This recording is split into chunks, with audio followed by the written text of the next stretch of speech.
नमस्कार दोस्तों, प्रेपटेक एकेडमी में आप सभी का स्वागत है। तो ये स्टैटिक जीके का लेक्चर 4 है। तो जो भी कॉन्सेप्ट मैं यहाँ पे बताऊंगा उसको आप अच्छे से सुनना, ठीक है। पूरी वीडियो देखना लास्ट तक, और जो भी आपको इम्पोर्टेंट लगे उसको आप नोट कर लेना। और वीडियो को भाई ज़्यादा से ज़्यादा लाइक, शेयर एंड सब्सक्राइब करो, ठीक है, जिससे कि हमें भी थोड़ा बहुत मोटिवेशन मिले और हम नए नए क्वेश्चन आपके लिए रोज़ लाते रहे। और नए सब्जेक्ट भी स्टार्ट करने वाले हैं, तो अगर हमें मोटिवेशन मिलता रहेगा तो फिर हम नए नए सब्जेक्ट को यहाँ पे ऐड करते जाएंगे और पूरा सिलेबस कम समय में आपको बढ़िया क्वालिटी में आपको यहाँ पे एक ही जगह पे पूरा प्रोवाइड करवा देंगे, ठीक है। तो फिर वीडियो को शुरू करते हैं।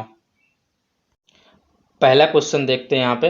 The Rigveda is divided into books of mandalas, या ऋग्वेद को मंडलों की पुस्तकों में विभाजित किया गया है।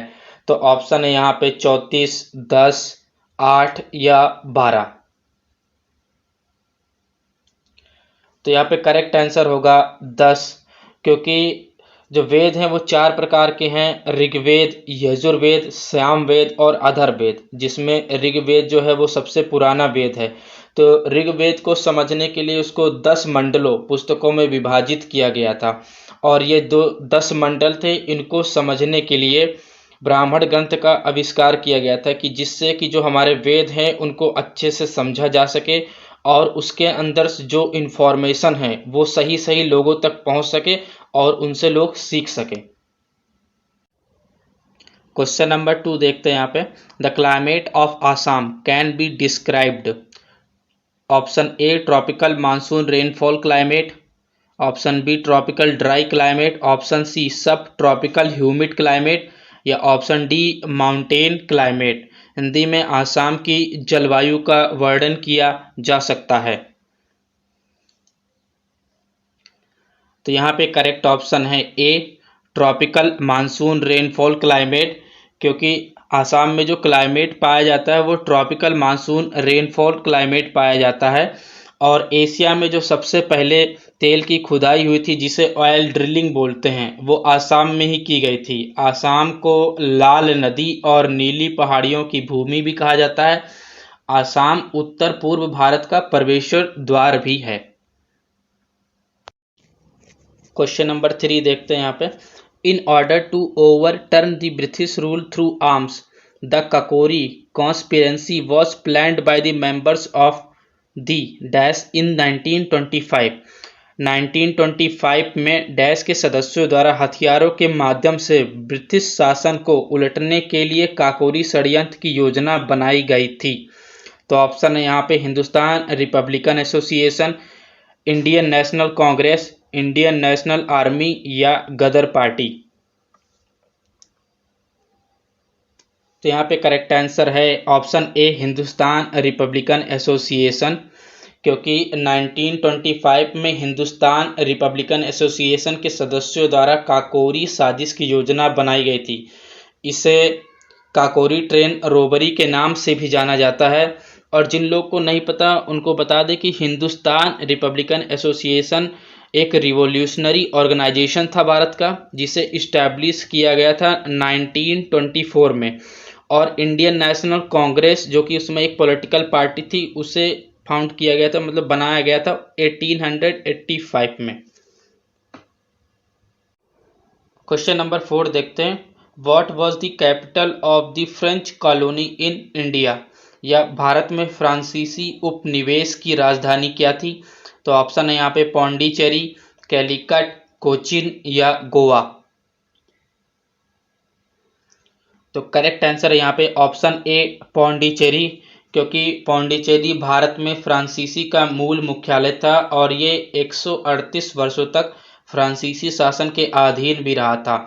और 1 नवंबर 1954 को भारतीय संघ, जिसे इंडियन यूनियन बोलते हैं, उसमें आके ये मर्ज हो गया था। क्वेश्चन नंबर 5 देखते हैं।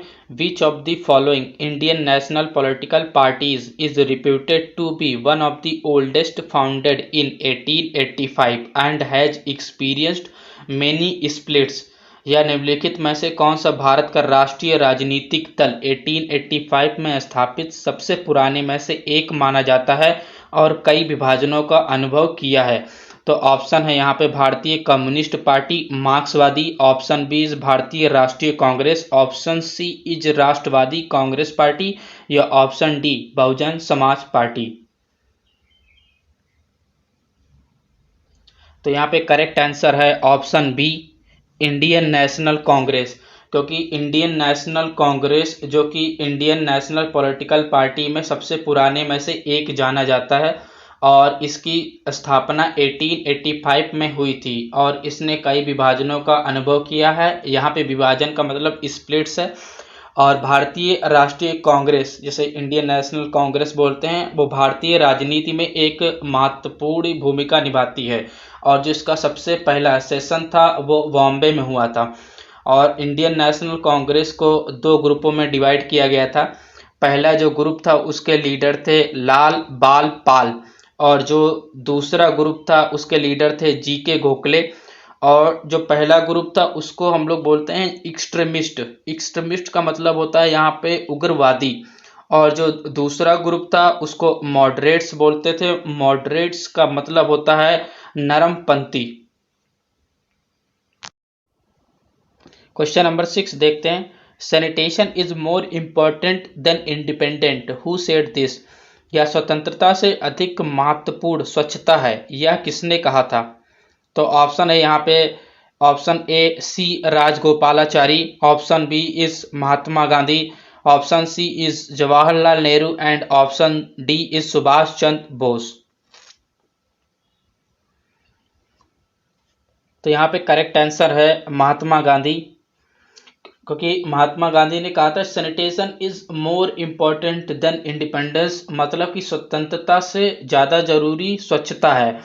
तो महात्मा गांधी के इन्हीं शब्दों को याद रखते हुए इनके 150वें बर्थडे पर नरेंद्र मोदी ने स्वच्छ भारत अभियान का कैंपेन स्टार्ट किया था। क्वेश्चन नंबर 7 देखते हैं। What was the approximate distance that Mahatma Gandhi marched for the salt Satyagraha movement? या नमक सत्याग्रह आंदोलन के लिए महात्मा गांधी ने कितनी दूरी तय की थी? तो ऑप्शन है यहाँ पे 241 मील, 350 मील, या 400 मील, या 123 मील।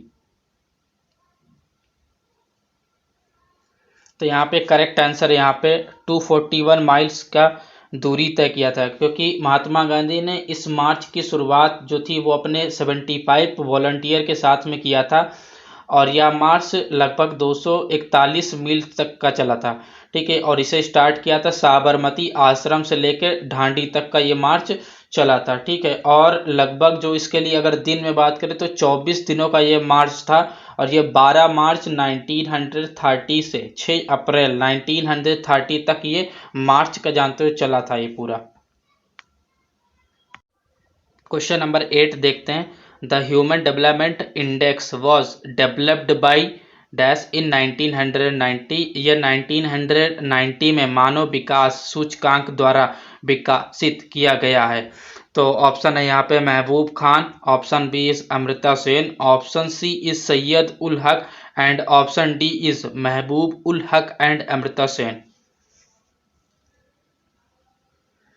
तो यहाँ पे करेक्ट आंसर है यहाँ पे महमूद उल हक एंड अमृता सेन, क्योंकि ह्यूमन डेवलपमेंट इंडेक्स को महबूब उल हक और अमृता सेन ने 1990 में बनाया था और इंडेक्स में कंट्री के स्वास्थ्य, शिक्षा और आय के बारे में बताया गया है। आपकी जानकारी के लिए बता दें कि यहाँ पे ह्यूमन डेवलपमेंट इंडेक्स जो है उसको यूनाइटेड नेशन डेवलपमेंट प्रोग्राम द्वारा तैयार किया जाता है। तो वीडियो को यहीं पर फिनिश करते हैं। कल कुछ नए क्वेश्चन के साथ में आपसे फिर से मुलाकात होगी। तो भाई अगर वीडियो आपको अच्छी लगी हो तो लाइक, शेयर एंड सब्सक्राइब कर दो और बेल आइकन पे क्लिक करो, जिससे कि आपको नई नई वीडियोस जो हैं उनकी नोटिफिकेशंस आपको मिलती रहे और आप अच्छे से तैयारी करते रहें। धन्यवाद।